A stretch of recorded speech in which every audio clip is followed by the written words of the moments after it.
మంచిదండి. నాటి పునరుద్ధాన దినము నుండి నేటి పునరుద్ధాన దినం వరకు మమ్మల్ని సజ్జనులుగా ఉంచిన తనైన దేవునికి మొదటగా కృతజ్ఞతలు చెల్లించుకుంటున్నామండి. అలాగే మన ప్రభువైన యేసుక్రీస్తు రక్తం ద్వారా కడగబడి మన ప్రభువైన యేసుక్రీస్తు ద్వారా తండ్రి అయిన దేవుని ఆరాధించుటకు వచ్చిన సకల పరిశుద్ధులందరికీ ప్రేమపూర్వక వందనాలు తెలియజేసుకుంటున్నాను. ఎప్పట్లాగే ఈ యొక్క పునరుత్థాన దినాన ఒక చిన్న అంశాన్ని మనం ఆలోచిద్దాం. దుర్దినములు అనేది మీరు ఈ పాట కూడా చాలా వినుంటారు. దుర్దినములు రాకముందే సర్వం కోల్పోకముందే అనే పాట కూడా చాలాసార్లు వినుంటారు కదా. దాన్ని ఆధారం చేసుకొని ఒక చిన్న అంశాన్ని మనం ఆలోచిద్దాం. దుర్దినములు అనకు అర్థం ఏంటి? దుర్దినాలు అంటే అర్థం ఏంటి? చెడ్డ దినాలు. మనం పర్యాయపదంగా ఆలోచిస్తే సద్విషయాలు అంటేనేమో మంచి దినాలని, సద్ అనేది మంచి దానికి వస్తుంది, దుర్ద్ అనేది ఏంటంటే చెడ్డ దినాలు. మనం ఎలా దీన్ని డివిజన్ చేసుకుంటామంటే, మన దినాలలో బ్రతికున్న దినాలలో మేలు జరిగిందనుకో అవి మంచి దినాలు అనుకుంటాం మనం. అలానే చెడు జరిగిందనుకో అవి చెడ్డ దినాలుగా మనం పరిగణించుకుంటూ ఉంటాం మన జీవితాల్లో.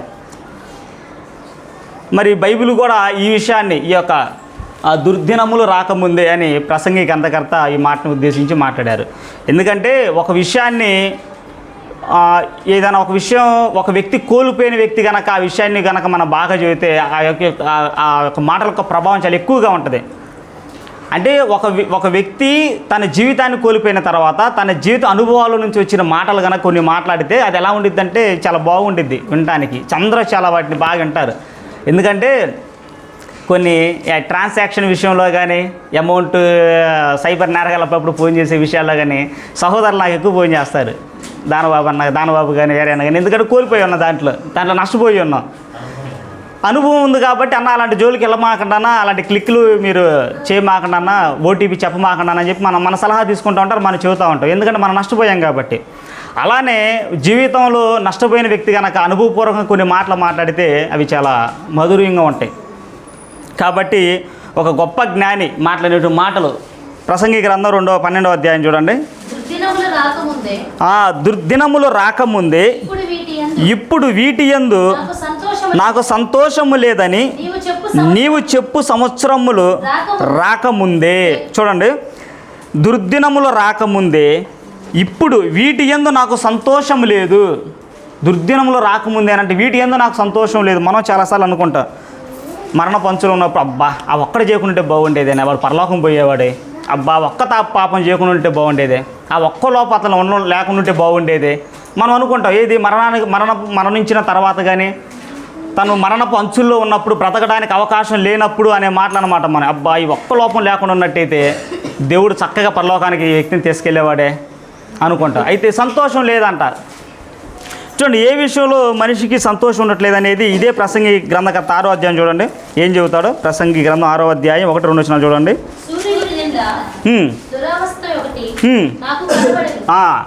అంటే దురావస్థ అనేది ఏంటంటే దుఃఖకరమైందంట ఒకటి కనబడిందంట ప్రసంగి గారికి. ఏంటి అది?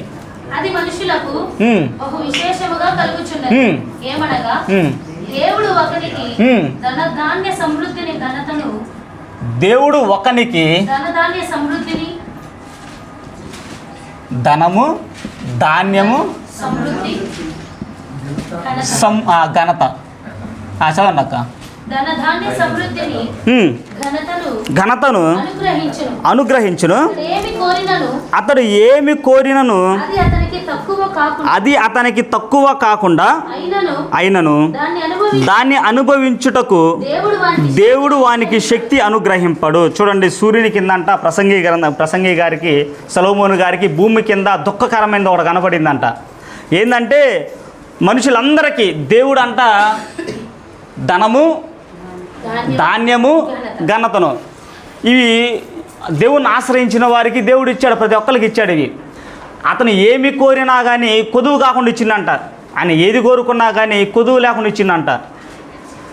కొదువు లేకుండా ఇచ్చినప్పటికీ కూడా వారు దేవుడు ఇచ్చినటువంటి అనుగ్రహాన్ని కనుక సరి అయిన రీతిలో వాడుకొనకపోతే వాటి యందు మీకు సంతోషం ఉండదు అంటున్నాడు. వాటి యందు మీకు సంతోషం కనబడదు అంటున్నాడు. చూడండి, వేల కోట్లు సంపాదించేటువంటి బిలిగేట్స్ కానీ వీళ్ళందరూ ప్రశాంతంగా 8 గంటలు నిద్రపోయేటువంటి మనుషులు ఎవరూ లేరు. కొంతమందికి ఆ నిద్ర టాబ్లెట్, స్లీపింగ్ టాబ్లెట్స్ వేసుకుంటే కానీ నిద్ర రాదు. మాకు తెలిసినటువంటి వ్యక్తి ఉన్నారు, చిలకలూరిపేట సమీపంలో ఉంటారు. అతను కూడా ఒక గొప్ప వ్యక్తి, సువార్థికులు కోట్లకు పడగలెత్తిన వ్యక్తి అంట ఆయన. అంటే మా సువార్థికులు చాలాసార్లు చెబుతూ ఉంటాడు, కనీసం నిద్రపోయే సమయానికి గుప్పిడి మాత్రలు కనుక వేసుకోకపోతే అతను ఆ నైట్ నిద్రపోలేడంట. చూడండి, ఒక వ్యక్తికి ధనం ఉంది, ధాన్యం ఉంది, ఘనత ఉంది, అయినప్పటికీ కూడా వాటిని సంతోషంగా అనుభవించలేడంట. ఏం అనుభవిస్తాడు? ఇప్పుడు ఉందని చెప్పి విలాసాలకు పోతాము, ఎన్నో చేస్తాం, కానీ ఆరోగ్యం క్షీణించిన తర్వాత నేడున్న కాలాల్లో బీపీలు, షుగర్లు, అల్సర్లు. చికెన్ తింటే అల్సరు, తీపి తిందామంటే షుగరు, ఉప్పు తిందామంటే బీపీ. కాబట్టి దేవుడు అంట ఒక వ్యక్తికి ధనాన్ని అనుగ్రహించాడు, ధాన్యాన్ని అనుగ్రహించాడు, ఘనతను అనుగ్రహించాడు, కానీ మీరు అనుభవించరు. ఎప్పుడు మీరు అనుభవించరంటే దుర్దినములు మీరు తెలుసుకోనకపోతే మీరు అనుభవించలేరు. దేవుడు అనుగ్రహించినటువంటి ఈ యొక్క గొప్ప ఆధిక్యతను కనుక మీరు నిర్లక్ష్యం చేస్తే, లేకపోతే మీ అద్దరి నుంచి తీసివేసుకుంటే దేవుడు మీకు సంతోషపరచనీయడు. అంటే మీరు కష్టపడినటువంటి ధనాన్ని, ఆ ధాన్యాన్ని, ఆ ఘనతను మీరు నిలబెట్టుకోలేరు, కడుపు నిండా తినలేరు. కాబట్టి ఇదే ప్రసంగి గారు ఇంకో మాట కూడా చూద్దాం. చూడండి ఒకసారి, ప్రసంగి గ్రంథం 11వ అధ్యాయం 2వ వచనం, 11:2 కూడా చూడండి అక్క. 1-2 వచ్చిన చూడండి అక్క. 11వ అధ్యాయం, నీ ఆహారమును నీళ్ళ మీద వేయము, చాలా దినములైన తరువాత అది నీకు కనబడును. 7 ఎనమండుగురికి భాగము పంచిపెట్టుము, భూమి మీద ఏమి కీడు జరుగును, భూమి మీద ఏమి కీడు జరిగిద్దో నీవెవరగు. నువ్వు స్వల్ప మాత్రుడు, నిమిత మాత్రుడు. మనం చెప్పగలుగుతావా ఏ నిమిషాన ఏమైద్ది అనేది? ఒక గొప్ప జ్ఞానే చెబుతున్నాడు, ఈ క్షణాన్ని ఏమైద్దో నువ్వు ఎరగవు. కాబట్టి నువ్వు ఎలా ఉండాలి, ఏవి దుర్దినములో తెలుసుకోవాలి. ఇదే మాటని ప్రస్తావిస్తూ పౌలు గారు కొరింథీయులకు రాసిన 2వ పత్రిక చూడండి, ఇదే మాటను ప్రస్తావిస్తూ మాట్లాడుతున్నాడు పౌలు గారు. కొరింథీయులకు రాసిన 2వ పత్రిక 6వ అధ్యాయం, కొరింథీయులకు రాసిన 2వ పత్రిక 6వ అధ్యాయం, కొరింథీయులకు రాసిన 2వ పత్రిక 6వ అధ్యాయం 1-2 వచ్చిన చూడక. ఒక నిమిషం. ఓకే. కాగా మేము ఆయన తోడి పనివారమై మీరు పొందిన దేవుని కృపను వ్యర్థము చేసుకొనవద్దని.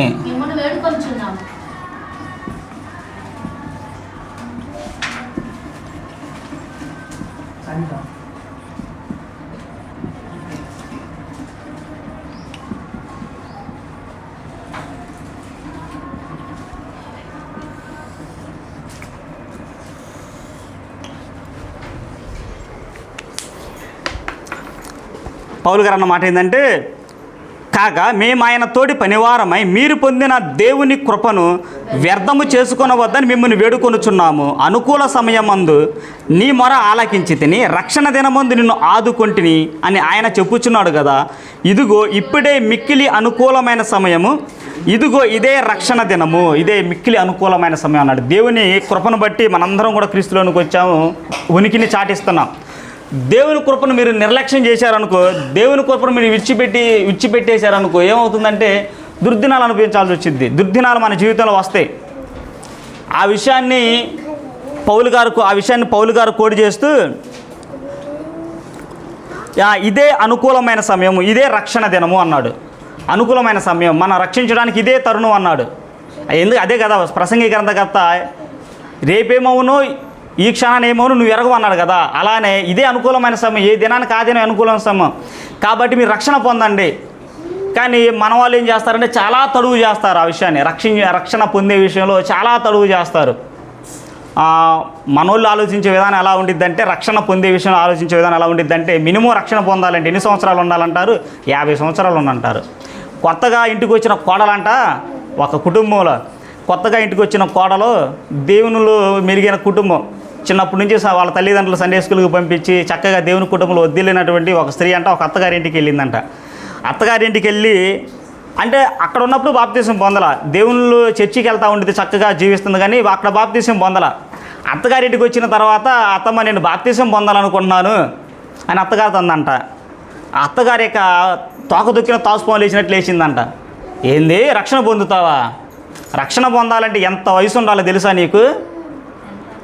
ఎంత అనుభవం ఉండాలో తెలుసా? అసలు రక్షణ పొందితే ఎలా ఉండాలో తెలుసా? ఇటు తిరగకూడదు, ఇటు తిరగకూడదు, కిందకి పైకి చూడకూడదు, కిందకి చూడకూడదు. రక్షణ పొందుతావు అంటే నువ్వు ఏమొక ఇబ్బంది, ఏమో ముచ్చట్లకి, ఏమో చూసే సీరియల్కి, ఏమో చూసే సినిమాలకి, ఏమో చూసే షికారులకి అడ్డమని చెప్పి చక్కగా కోళ్ళ రక్షణ పొందుతానంటే ఆటంకపరిచిద్ది అనమాట. రక్షణ పొందాలంటే 50 సంవత్సరాలు దాటాలా? ఏం ఉపయోగం? దేవునికి వృద్ధులు కావాలా, యవనస్తులు కావాలా? స్వామి వివేకానంద గారు, స్వామి వివేకానంద స్వామి తెలుసుగా మీకు. జనవరి 12వ తారీఖు ఆయన పుట్టినరోజు. ఈ యొక్క మన భారతదేశం మొత్తం కూడా దాన్ని యువజన దినోత్సవంగా పిలుచుకుంటున్నారు. యువజన దినోత్సవం ఎందుకు పిలుచుకుంటారంటే ఆయన ఇచ్చిన కొటేషన్ ఏంటంటే, ఈ దేశం యొక్క భవిష్యత్తును యువత మార్చగలిగిద్ది. అలాగనే ఈ దేశం సర్వనాశనం అయిపోవాలన్నా యువతే కారణం. యువతని బలోపేతం చేసేటువంటి అనేక కొటేషన్లో స్వామి వివేకానంద గారు రాశారు. అంటే బైబిల్లో కూడా యవన ప్రాయంలో ఆయన కాడిని మోయేవారు ధనులు అన్నాడే కానీ వృద్ధాప్యంలో ఆయన కాడిని మోయేవారు ధనులు అనలా. చాలామంది శరీరం ఆరోగ్యంగా ఉన్నప్పుడు వాళ్ళ అవసరాలన్నీ తీర్చుకొని, సుఖ సంతోషాలు తీర్చుకొని, దేనికి పనికి రానప్పుడు వస్తారు సంఘంలోకి. అప్పుడు వచ్చి నోటితో పాటలు పాడలేరు, పాటలు పాడుతున్నప్పుడు చప్పట్లో కొట్టలేరు, వాళ్ళకు కలిగింది వేయలేరు. ఎందుకు ఇస్తారు? జీవితంలో సంపాదించింది మొత్తం తీసుకెళ్ళి కూతురుకు కొడుకులకు చారేశారు. అలా పింఛన్ డబ్బులతో ముసలోళ్ళు బతుకుతున్నారు. ఇంకా అందులో నుంచి నీకేమిస్తారు? దేవుడికి ఏమిస్తారు వాళ్ళు? కాబట్టి దేవుడు కూడా యవ్వనస్తుల్ని పిలుచుకున్నాడు. యవ్వన ప్రాయంలో ఆయన కాడిని మొయ్యవారు ధన్యులు అన్నాడు. కాబట్టి రేపు మాపు అనేది మనం ఆలోచన చేయకూడదు. రేపు అనేది మంద కాదు, ఈ క్షణమే మంది, ఇప్పుడు జీవించిన ఈ జీవితకాలమే మంది. కాబట్టి నేడే అనుకూలమైన సమయం, నేడే రక్షణ దినం. మీరు రక్షణ పొందండి, దుర్దినాలు మీకు దూరం అవుతాయి. బహుశా రక్షణ పొందిన తర్వాత దుర్దినాలు వచ్చినా నువ్వు దేవుని వద్దకే వెళ్తావు. కాబట్టి పౌలు గారు రక్షణ గురించి, మనోళ్ళు కూడా రక్షణ పొందడానికి ఏ విషయంలో భయపడతారంటే బాగా, అమ్మో నేను చేసే పని అబద్ధం ఆడాలి, అమ్మో నేను చేసే పని సాకులు చెప్పాలి, అబ్బో నేను చేసే పని దేవునిలోకి వచ్చే పని కాదులే కొనాలని చెప్పి నిర్లక్ష్యం చేసి ఆ యొక్క దేవుని యొక్క కృపను నిర్లక్ష్యం చేస్తారు. నిర్లక్ష్యం చేసి తీసుకుందాం, ఎప్పుడో తీసుకుందాం అనుకుంటారు. బైబిల్ అలానేం చెప్పాలా, అంత కఠినంగా ఏం చెప్పాలా. బైబిల్ చెప్పింది 3 నీతి సూక్తులు చెప్పింది. బాప్తిజం పొందిన వారు 3 నీతి సూక్తులు కనుక మనం పాటించగలిగితే చాలా బేసిక్గా ఉండగలుగుతాం మనం. అది చెప్పింది ఒకటే, నీ కళ్ళను జాగ్రత్తగా చూడు, పాపం చేయకుండా, పాపాన్ని చూడకుండా నీ కళ్ళను అదుపు చేసుకో, ఇతరుల మీద కపటపు మాటలు చెప్పకుండా, దుర్భాషలు ఆడకుండా నీ నోటిని కాచుకో, నీ మనసులో కామాతురత కలిగినటువంటి కోరికలను రేపుకోకుండా నీ మనసును అణిచిపెట్టుకో. ఈ 3 నువ్వు జయిస్తే చాలు, దేవుళ్ళు మనం చక్కగా కొనసాగవచ్చు. మనో లేదు పెద్దగా అమ్మో బాప్తిజం అంటే ఇది అమ్మో వెనకే పోకూడదు, ముందుకే పోకూడదు, కుడికి తిరగకూడదు, ఎడమకి తిరగకూడదు, పైకి ఎత్తకూడదు, కిందకి ఎత్తకూడదు, ఎడారుల్లో బతకాలిపోయి అంటే చిన్న అబద్ధం కూడా ఆడకుండా మనం బతకలేమురా ఈ సొసైటీలో అనుకుంటాం. బైబిల్లో లేరా అబద్ధం ఆడకుండా బతికిన వాళ్ళు లేరా? మనం లెక్కేసుకుంటే 100లో కనపడతారు. కాబట్టి రక్షణను ఆనాడు సంఘం కూడా ఏం చేస్తుంటే కొరింథీ సంఘంలో కూడా రక్షణను నిర్లక్ష్యం చేస్తున్నారు. దేవుడు అనుగ్రహించినటువంటి ఉచితమైన కృపను నిర్లక్ష్యం చేస్తుంటే పౌలు గారు ఏం చేశాడంటే సంఘాన్ని గద్దించాడు. మళ్ళీ చదవండి నాకు అదే మాట. కాగా మేము ఆయన తోటి పనివారమై మీరు పొందిన దేవుని కృపను వ్యర్థము చేసుకొనవద్దని మిమ్మును వేడుకొనుచున్నాను. అనుకూల సమయమందు నీ మొరను ఆలకించితిని, రక్షణ దినమందు నిన్ను ఆదుకొంటిని అని ఆయన చెప్పుచున్నాడు కదా. ఇదిగో ఇప్పుడే మిక్కిలి అనుకూలమైన సమయము, ఇదిగో ఇదే రక్షణ దినమని సంఘాన్ని హెచ్చరిస్తున్నాడు అన్నమాట పౌలు గారు. సరే, ఇంకొక రిఫరెన్స్ కూడా చూద్దాం. ఒకటి యాకోబు రాసిన పత్రిక, అసలు ఈ యొక్క జీవితం ఎలాంటిది అనేది యాకోబు భక్తుడు మాట్లాడిన మాట చూడండి. యాకోబు రాసిన పత్రిక 4వ అధ్యాయం, ఈ జీవితం ఎలాంటిది అనేది యాకోబు రాసిన పత్రిక 4వ అధ్యాయం 13-14 వచనాలు.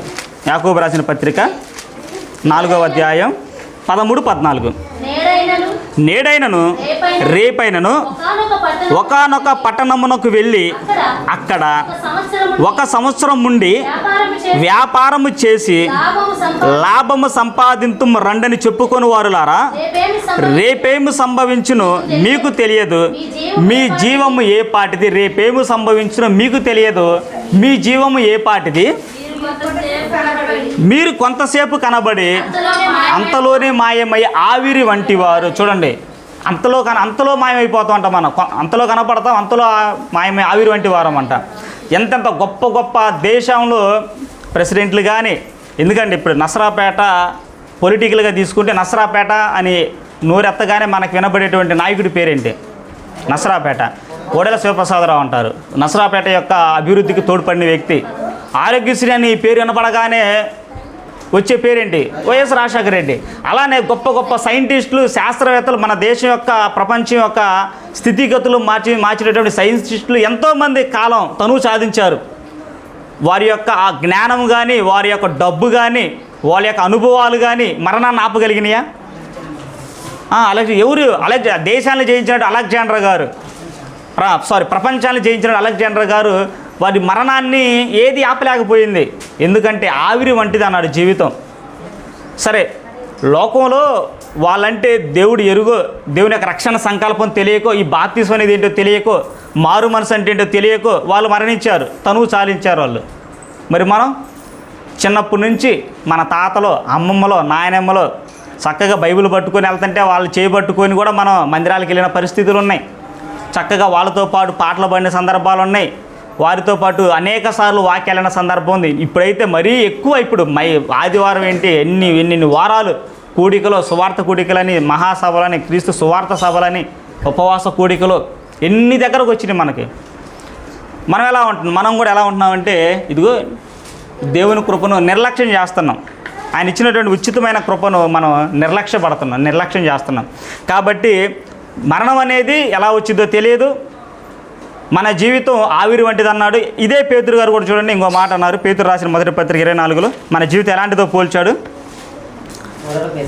మొదటి పేతురు 1:24 సర్వ శరీరులు గడ్డిని పోలిన వారు, వారి అందమంతయు గడ్డి పువ్వు వలె ఉన్నది, గడ్డి ఎండును దాని పువ్వును రాలు. చూడనంట, సర్వ శరీరులు అందరంట గడ్డిని పోలి ఉన్నారంట. జీవితకాలం ఎంత అండి? గడ్డి యొక్క జీవితకాలం ఎంత? గడ్డి యొక్క జీవితకాలం చాలా స్వల్పకాలం, చాలా తక్కువ గడ్డి యొక్క జీవితకాలం. సర్వ శరీరులు అంట మీరు గడ్డిని పోలి ఉన్నారంటారు. దాని అందం అంట, చూడండి, దాని అందము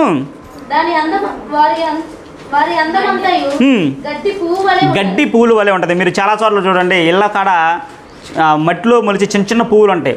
ఎండ రాకముందు చాలా వికసిస్తాయి. ఒక 9, 10, 11 గంటల తర్వాత మళ్ళీ వచ్చి అక్కడే చూడండి ఆ పూలు వాడిపోయి ఉంటాయి.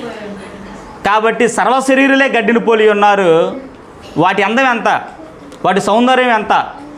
అంటే ఇది దేనికి చెబుతున్నాడంటే, ఈ పేతురు భక్తుడు సౌందర్యాన్ని బట్టి ఎగిసిపడేవాళ్ళు, లేకపోతే అహంకారం చూపించేవాళ్ళు ఉంటారు కదా. కాబట్టి సర్వ శరీరులు మొత్తం కూడా గడ్డిని పోలిన వారు. స్వల్పము, చాలా జీవితం అనేది చాలా స్వల్పమైనది. ఈ స్వల్పమైన జీవితంలోనే దేవుని యొక్క కృపను మీరు అర్థం చేసుకోవద్దు. దేవుని కృపను గ్రహించండి, ఆయన చేసిన త్యాగాన్ని మీరు గ్రహించండి అని సొలొమోను భక్తులు. మీరంతా కోల్పోయిన తర్వాత కాదు, బాల్య దినములు యందే నేను మీకు రోల్ మోడల్గా చెబుతున్నాను.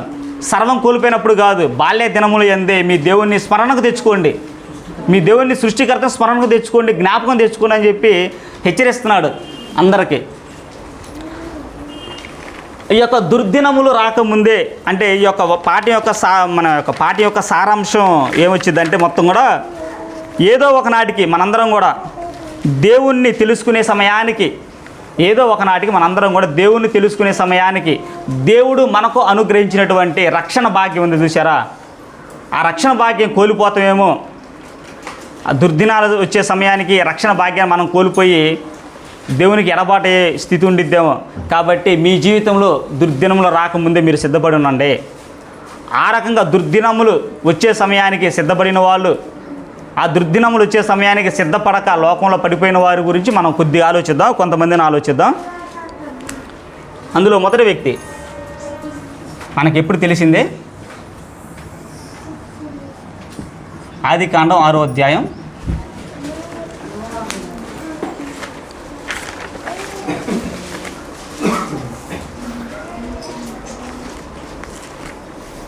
ఏ సందర్భము? ఆదికాండం 6వ అధ్యాయం. అంతే, గుర్తుండిపోవాలి మనకదే. అయితే ఇక్కడ చూడండి, స్టార్టింగ్ ఆదికాండం 6వ అధ్యాయంలో 2వ వచనంలో ఉంటుంది, దేవుని కుమారులు నరుల కుమార్తెలు చక్కని వారని చూచి. ఇక్కడ ఇద్దరు ప్రస్తావించారు, దేవుని కుమారులు నరుల కుమార్తెలు. ఇక్కడ దేవుని కుమారులు అంటే ఎవరో, నరుని కుమార్తెలు అంటే ఎవరో? నరుల కుమార్తెలు అంటే ఎవరో? దేవుని కుమారులు ఎవరు, నరుల కుమార్తెలు ఎవరు? ఇక్కడ దేవుని కుమారులు ఎవరు? దేవుని కుమారులు ఎవరంటే షేతు సంతానం, ఆదాము గారి నుంచి వచ్చినటువంటి షేతు సంతానం. ఇంకొకళ్ళు నరుల కుమార్తెలు ఎవరు? ఈయన చంపారా, కయ్యూను సంతానం. నరుల కుమార్తెలు అంటే కయ్యూను సంతానం. వీళ్ళేమో విడవబడిన వారు, కయ్యూను సంతానం. షేతు సంతానం ఏమో దేవుని సంతానం. వీళ్ళిద్దరూ 6వ అధ్యాయం వచ్చేసరికి ఏమైపోయారంటే కలిసిపోయారు. ఒకరు కలిసిపోయారు. కలిసిపోయి దేవుని యొక్క సంకల్పానికి భంగం కలుగుతున్నప్పుడు దేవుడు మాట్లాడిన మాట 5వ వచనం చదవండి ఇప్పుడు. నరుల చెడుతనము భూమి మీద గొప్పదనియు వారి హృదయం యొక్క తలంపులలోని ఊహ అంతయు ఎల్లప్పుడూ కేవలము చెడ్డదనియు యెహోవా చూచి తాను భూమి మీద నరులను చేసినందుకు యెహోవా సంతాపము నుండి తన హృదయములో నొచ్చుకొనెను. ఈ సృష్టిని చేసినందుకు, ఈ జనాలను చేసినందుకంట దేవుడు సంతాపం పొందాడంట బాగా. వీళ్ళు చేసినటువంటి ఆకృతాలకు, వీరు ఏకాడికి విశ్వాసులు అవిశ్వాసులతో కలిసిపోయి వాళ్ళు జరుగుతున్నటువంటి ఆ కార్యాలను బట్టి దేవుడికి మనస్తాపం కలిగి చాలా దుఃఖించి ఆ జనాంగాన్ని, ఆ తరాన్ని తీసేద్దాం అనుకున్నాడు దేవుడు. యొక్క నోవాహు కాలంలో ఉన్నటువంటి తరాన్ని దేవుడు తీసేద్దాం అనుకున్న సందర్భంలో ఉంటారుగా, ప్రతి తరంలో ఎవరో ఒకళ్ళు నీతిగా జీవించే వాళ్ళు గుంపులో ఎవరైనా ఒకళ్ళు ఉంటారు. ఆ గుంపులోనే నోవాహు కుటుంబం దేవుని కనబడింది. నోవాహు కుటుంబం దేవుని కనబడింది. దేవుడు నోవాహుని పిలుచుకున్నాడు. నోవాహుని పిలుచుకొని నీ కొరకు ఒక ఓడను సిద్ధం చేసుకోమన్నాడు. ఓడను సిద్ధం చేసుకొని నీ కుటుంబాన్ని తను తీసుకెళ్ళమన్నాడు. తీసుకెళ్ళడమే కాకుండా అక్కడున్న సమాజానికి నేను నీకు చెప్పి ఉగ్రతను ప్రకటించు అని ఎంత సమయం ఇచ్చాడు నోవాహు గారికి? అంటే చరిత్రకారులు 120 సంవత్సరాలు అని చెప్తారు.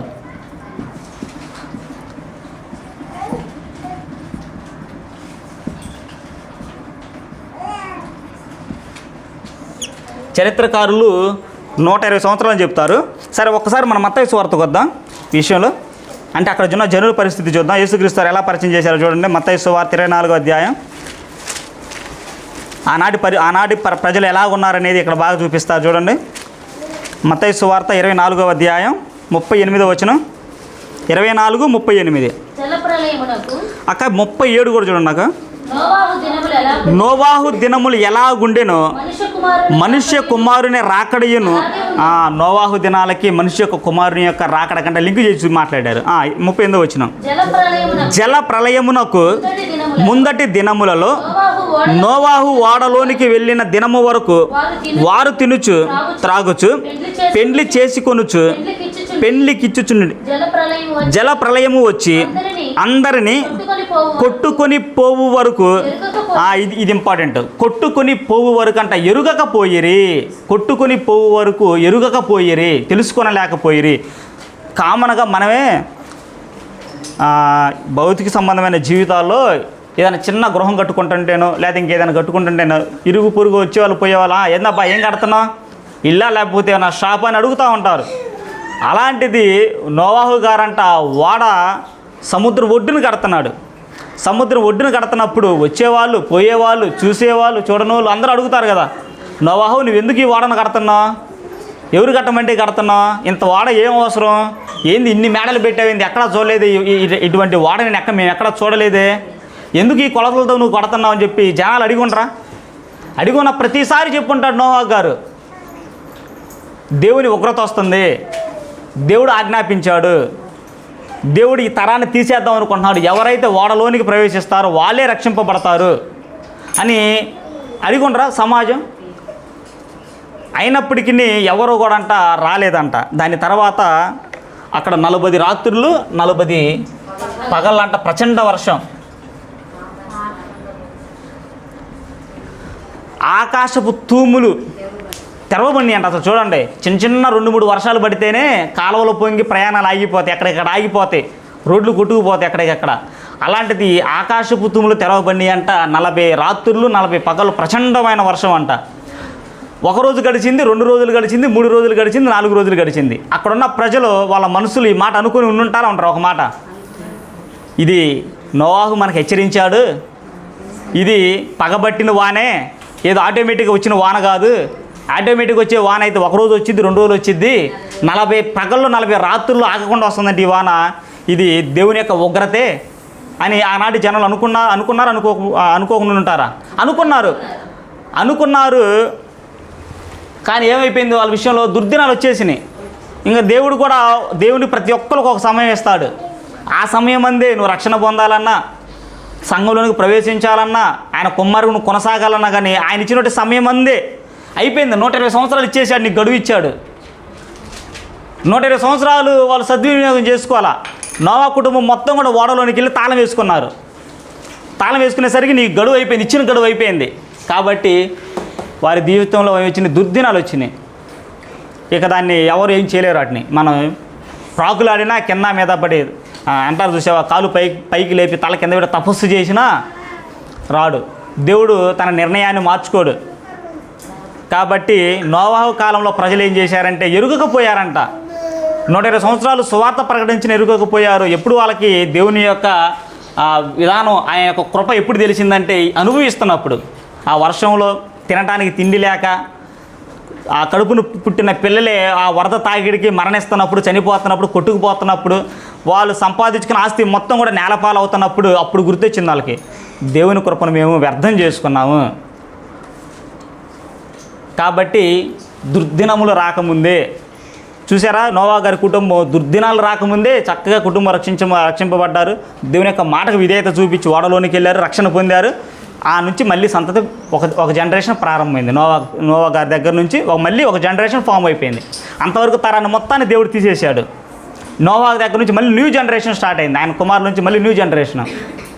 కాబట్టి నోవా కలనాటి ప్రజల వల్లే దుర్దినములు రాకముందే మనం సరి చేసుకునే విషయాలు ఉన్నాయన్నమాట. అలానే ఇంకొక సందర్భం కూడా చూద్దాం, చూడండి.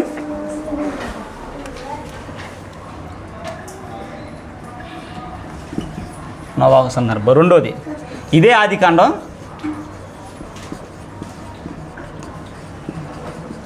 25వ అధ్యాయం 24వ వచనం చదవండి అక్క. ఆమె ప్రసూతి కావాల్సిన దినములు నిండినప్పుడు ఆమె గర్భమందు కవలవారు ఉండేది. మొదటివాడు ఎర్రవాడును బయటికి వచ్చాను. అతని ఒళ్ళంతయు రోమ వస్త్రం వలె ఉండెను కనుక అతనికి ఏసావు అని పేరు పెట్టేది.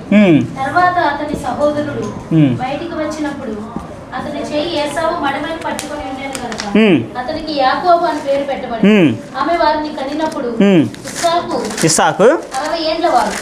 చాలక్క. అయితే మీకు ఈ సందర్భం తెలిసిందే. ఇస్సాకు గారికి రెబ్కా గారికి 2 కుమారులు పుట్టారు, 2 కవలలు పుట్టారు. వారిద్దరు ఎవరంటే పెద్ద అతను ఏశావు, కింద చిన్న అతను యాకోబు. అయితే పితరుల కాలంలో కానీ ధర్మశాస్త్రంలో కానీ మొదట పుట్టిన వాడికి కొన్ని ఆధిక్యతలు ఉంటాయి.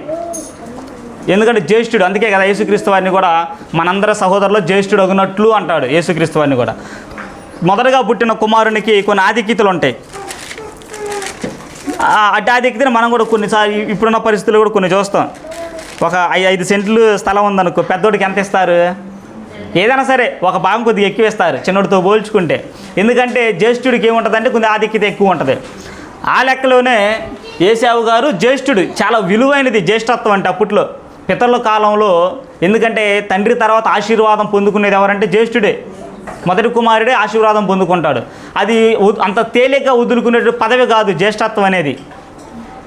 అంత గొప్ప జ్యేష్ఠత్వాన్ని ఏశావు గారికి అనుభవిస్తున్నాడు. అప్పటికి ఏశావు గారు అనుభవిస్తున్నాడు. అయితే ఎట్టి చిన్న విషయంలో ఈ యొక్క జ్యేష్ఠత్వాన్ని ఏశావు గారు తీసేసుకున్నాడు. చూడండి కిందే ఉంటుంది 29వ వచనం. ఒకనాడు యాకోబు కలగూర వంటకము వండుకొనుచుండగా ఏశావు అలసిన వాడై పొలములో నుండి వచ్చి, నేను అలసియున్నాను, ఆ ఎర్రగానున్న దానిలో కొంచెము దయచేసి నాకు పెట్టమని అడిగాను. అయితే పొలం నుంచి కష్టపడి వచ్చి తమ్ముడు ఒక వంటకం వండుకుంటుంటే దాన్ని చూసి ఆశపడ్డాడు. ఆశపడి నాకు పెట్టమని అడిగాడు. దానికి యాకోబు గారు అన్న మాట చూడండి, అందుచేత అతని పేరు ఏదో అనబడెను. అందుకు యాకోబు నీ జ్యేష్ఠత్వము నేడు నాకీయమని అడుగగా, యాకోబు గారు అడిగాడు, నన్ను కూర అడుగుతున్నావు, నేను ఇష్టంగా వండుకున్న కూర అడుగుతున్నావు కాబట్టి నువ్వు నాకు జ్యేష్ఠత్వాన్ని ఇవ్వు, నీ జ్యేష్ఠత్వాన్ని నాకు ఇస్తే నేను నీకు కూరేస్తాను అంటున్నాడు. ఏసావు నేను చావబోచున్నాను కదా, జ్యేష్ఠత్వము నాకెందుకనను. చూడండి ఎన్ని దినాలు ఆహారం లేకుండా ఉన్నాడు ఏసావు, ఎన్ని దినాలు ఉండుండొచ్చు అంటే అన్నాడు నేను చావబోతున్నాను అన్నాడు. ఎన్ని దినాలు ఆయన పస్తున్నాడండి, ఎన్ని దినాలు పస్తున్నాడు. హెబ్రీ గ్రంథకర్త చెప్పాడు ఒక్క పూట కూటి కోసం. అంటే ఒక్క పూట కూడి లేకపోతేనే చచ్చిపోతారా? అయితే ఎంతో విలువైనటువంటి జ్యేష్ఠత్వాన్ని, ఎంతో విలువైనటువంటి ఒక గొప్ప ఆధిక్యతను చిన్న కూర కోసం ఆయన ఏం చేసుకున్నాడంటే తృణపాయంగా విడిచిపెట్టేసుకున్నాడు. ఏమందులు అనుకున్నాడు తన దృష్టిలో. తన జ్యేష్ఠత్వాన్ని కూర కోసం తన తమ్ముడికి ఇచ్చేశాడు. చూడండి హెబ్రీ గ్రంథకర్త ఏం పరిచయం చేశాడు ఇప్పుడు, అదే విషయాన్ని ఎలా తీసుకొచ్చాడో హెబ్రీ గ్రంథకర్త. హెబ్రీలకు రాసిన పత్రిక 12వ అధ్యాయం, హెబ్రీలకు రాసిన పత్రిక 12వ అధ్యాయం 15-16 చూడండి అక్క. మీలో ఎవడైనను దేవుని కృపను పొందకుండా తప్పిపోవుదునేమో. అప్పుడు దేవుని కృప ఏంటంటే జ్యేష్ఠత్వము. దేవుని కృపను పొందకుండా తప్పిపోవుదునేమో అనియు చేదైన వేరు ఏదైనను మొలచి కలవరపరుచుట వలన అనేకులు అపవిత్రులై పోవుదురేమో అనియు ఒక పూట కూటి కొరకు కేవలము ఒక పూట ఆకలి కొరకంట జ్యేష్ఠత్వం నమ్ముకున్నాడంట ఏసావు. అమ్మి వేసిన ఏసావు వంటి భ్రష్టుడైనను వ్యభిచారి అయినను ఉండినేమో అనియు జాగ్రత్తగా చూసుకున్నాడు. ఇప్పుడు చూడండి మంచి వచనం, 17వ వచనం.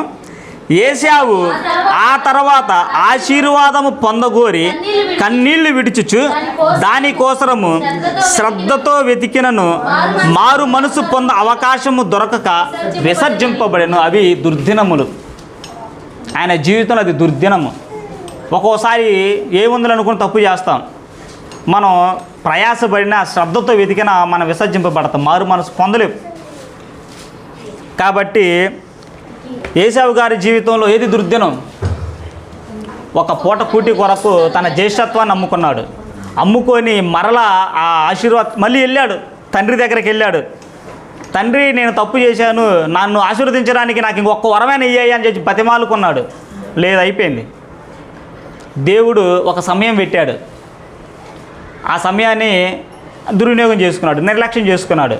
కాబట్టి కృపను కోల్పోయాడు, ఆశీర్వాదాన్ని కోల్పోయాడు. కాబట్టి అట్టి దినాలు దుర్దినములు రాకముందే మన జీవితాలు మనం సరి చేసుకోవాలి. నోవా కాలంలో ప్రజల దగ్గరికి దుర్దినాలు వచ్చినాయి, తెలుసుకోలేకపోయారు. అలానే ఏసావు గారి దగ్గరికి దుర్దినములు వచ్చినాయి, తెలుసుకోలేకపోయారు. ఇంకొక సందర్భం కూడా ఆలోచిద్దాం. లోకాసు వార్త మనకి బాగా తెలిసిన సందర్భమే. లోకాసు వార్త 16వ అధ్యాయం.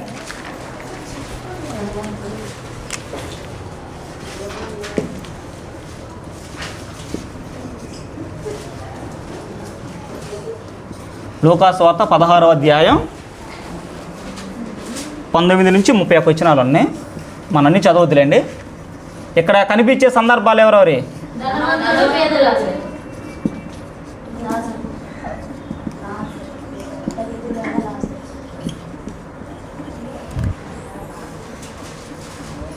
ధనవంతుడు ఎవరండి? అన్యుడా లేకపోతే ఇశ్రాయేలీయుడా? ఆయన కూడా ఈ సందర్భం ఇప్పుడు ఆలోచించారా? ఇక్కడ ధనవంతుడు లాజరు సందర్భంలో ధనవంతుడు ఎవరో? ఇశ్రాయేలీయుడే. ఎందుకంటే తండ్రి అని అబ్రహామా అంటాడు కదా. అబ్రహాము గారు అన్యులు రాకముందు వరకు ఎవరికి తండ్రిగా పిలువబడ్డాడు? ఇశ్రాయేల్ జనాంగానికి. కాబట్టి ఈ సందర్భంలో ఆలోచిద్దాం. ఈ సందర్భంలో మనకి దుర్దినాలు అనేది ఎక్కడ కనిపించేది అని ఆలోచిద్దాం ఒకసారి. లోకాసువార్త 16వ అధ్యాయం 19, 31 నుంచి కనుక మనం చూస్తే అక్కడ 2 క్యారెక్టర్స్ మనకు కనపడతాయి. ధనవంతుడు, ఇంకొక వ్యక్తి ఎవరంటే లాజరు. ధనవంతుడేమో తను జీవించిన జీవితకాలం అంతయు తనకు నచ్చినట్టు జీవించాడు, సుఖంగా జీవించాడు, సుఖభోగాలు ఇదే జీవితం అనుకున్నాడు. గుర్తుపెట్టుకోండి, ఇదే జీవితం, ఇంకొక జీవితం లేదనుకునేవాడు ఇక్కడ సంతోషపడతాడు, అక్కడ మాత్రం ఏడుస్తాడు. ఇదే జీవితం, ఇంకేది లేదు. ఇంతకు మించి డబ్బు ఉంది, కోరింది కొనుక్కోవచ్చు, కోరింది తినవచ్చు, సుఖ సంతోషాలు మనం ఉండొచ్చు అనుకునేవాడికి, అంటే ఇంకొక లోకం లేదు అనుకునేవాడు ధనవంతులాగా జీవిస్తాడు. ఈ సందర్భం ఈ యొక్క ఉపమానంలో లేదు మరణించిన తర్వాత వేరొక లోకం ఉంది, ఆత్మ నిత్య లోకానికి వెళ్ళిద్ది అనేటువంటి వ్యక్తి లాజరు వలె జీవిస్తాడు. కాబట్టి ఈ సందర్భంలో ఇతనేమో ధనవంతుడు, లాజరు గారేమో దరిద్రుడు.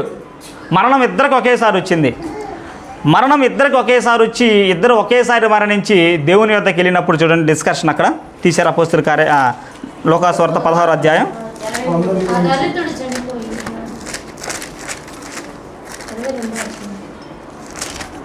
చదవక.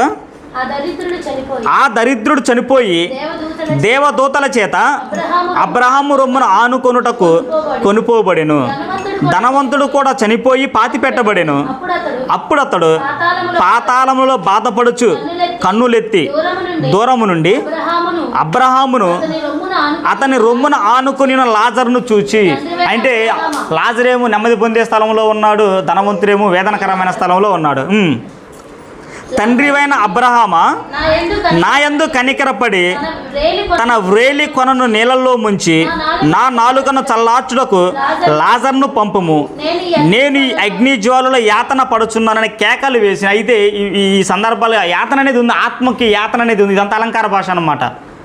అలంకార భాష ఏది,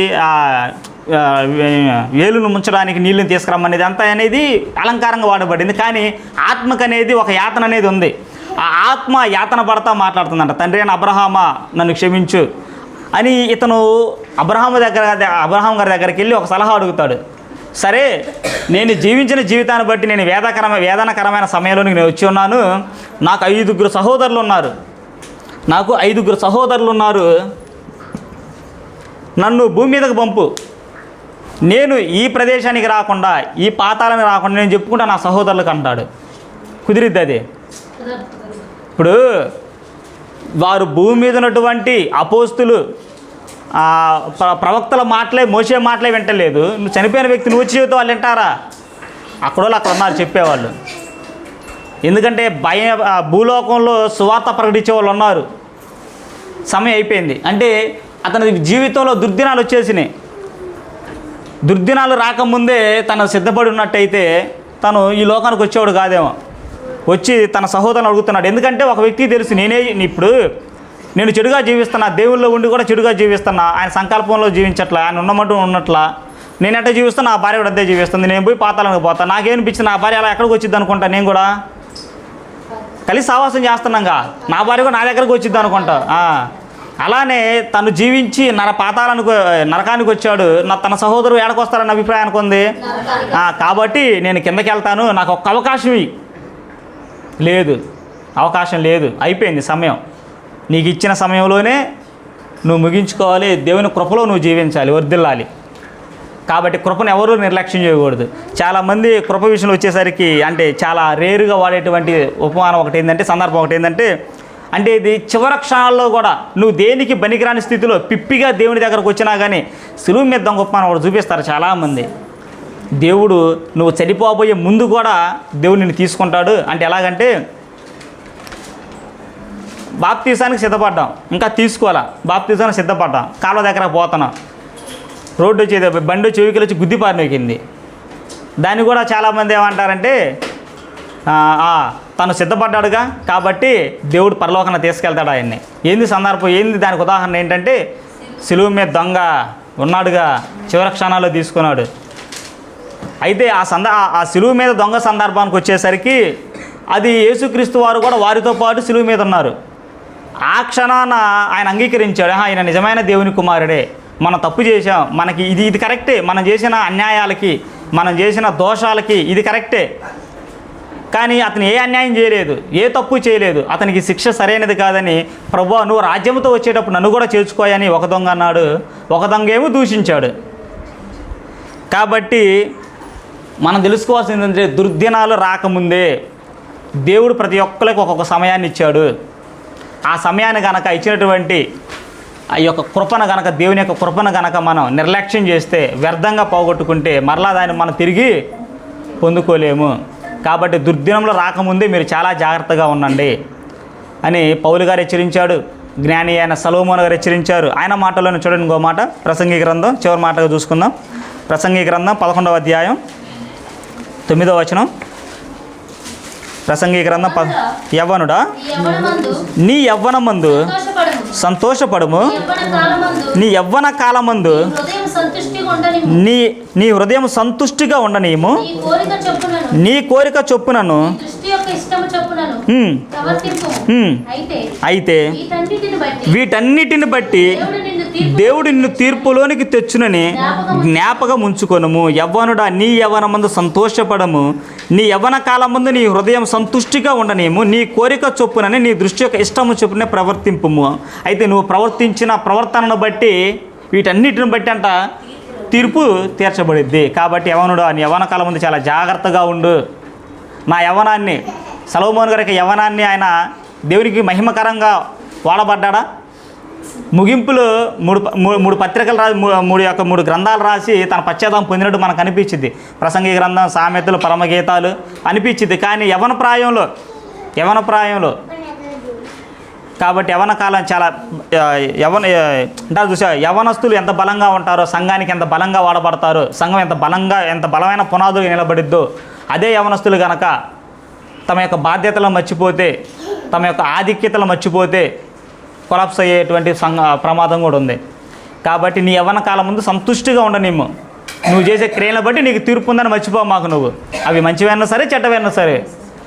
సరే, ఇంకొక మాట ఎఫ్ఎస్సి చివరి మాటకు ఒక్క మాట. ఎఫ్ఎస్సి రాసిన పత్రిక, పౌలు గారి మాట కూడా ఎఫ్ఎస్సి రాసిన పత్రిక 5వ అధ్యాయం 15వ వచనం చూడండి. మనం ఈ ప్రతి ఒక్కరు గమనించుకోవాల్సిందనమాట. దినములు చెడ్డవి గనుక మీరు సమయమును పోనీయక సద్వినియోగము చేసుకొనుచు అజ్ఞానుల వలె కాక జ్ఞానుల వలె నడుచుకున్నట్లు జాగ్రత్తగా చూచుకొనుడి. ఇప్పుడు ఈ యొక్క ఆదికాండంలో నోవాహు కాలం నాటి ప్రజలు జ్ఞానుల వాళ్ళు అజ్ఞానులు. అలానే ఆదికాండం 20వ అధ్యాయం 24వ వచనంలో ఇస్సాకు గారి మొదటి కుమారుడు ఏశావు గారు అజ్ఞాన. అలానే మత్తయి లోకాసువార్త 16వ అధ్యాయంలో ధనవంతుడు లాజరు. ధనవంతుడు ఎవరండి? అజ్ఞాన. అలానే సులువు మీద 2 దొంగలు 1 దొంగ. అజ్ఞాన. అజ్ఞానుల వల్ల మీరు నడవమాకండి, జ్ఞానుల వల్ల నడుచుకోండి. జ్ఞానుల వల్ల నడుచుకొని దేవుడు మీకు అనుగ్రహించాడే ఈ కృపను మీరు నిర్లక్ష్యం చేసుకోవద్దు. నిర్లక్ష్యం చేసుకోనకుండా దేవుని యొక్క కృపలో బతకండి, దేవుని యొక్క కృపలో జీవించండి అని జ్ఞాని అయినటువంటి సొలొమోను గారు ఆయన అనుభవంలో నుంచి చెప్పినటువంటి మాటలు అన్నమాట. ఆయన్ని దుర్దినములు రాకముందే, అయ్యో నేను ఈ పాపాలు చేయకపోతే బాగుండేదే, ఈ లోపం నా జీవితంలో ఒక్క లోపం లేకుంటే బాగుండేదే, నా మరణ పంచులు నేను ఉన్నానే, ఆ స్థితి రాకముందే మీరు సర్దుబాటు చేసుకోండి, మీ లోపాలను ఒప్పుకోండి, మీ లోపాలను సరి చేసుకొని సంఘంలో కొనసాగండి అని సొలొమోను గారు భవిష్యత్తు తరాల వాళ్ళకి హెచ్చరిస్తున్నటువంటి మాటలు అన్నమాట అన్నీ కూడా. కాబట్టి మనందరం కూడా దుర్దినాలు రాకముందే మన జీవితాలను మార్చుకొని దేవుని మహిమకరంగా జీవించాలని నన్ను హెచ్చరించుకుంటూ మిమ్మల్ని హెచ్చరిస్తూ ఇటు అవకాశాన్ని ఇచ్చినటువంటి సంఘానికి, స్థానిక సంఘ సువార్థికులు సేవన్న గారికి ప్రేమపూర్వక వందనాలు తెలియజేసుకుంటూ సెలవు తీసుకున్నాను. అందరికీ వందనాలు.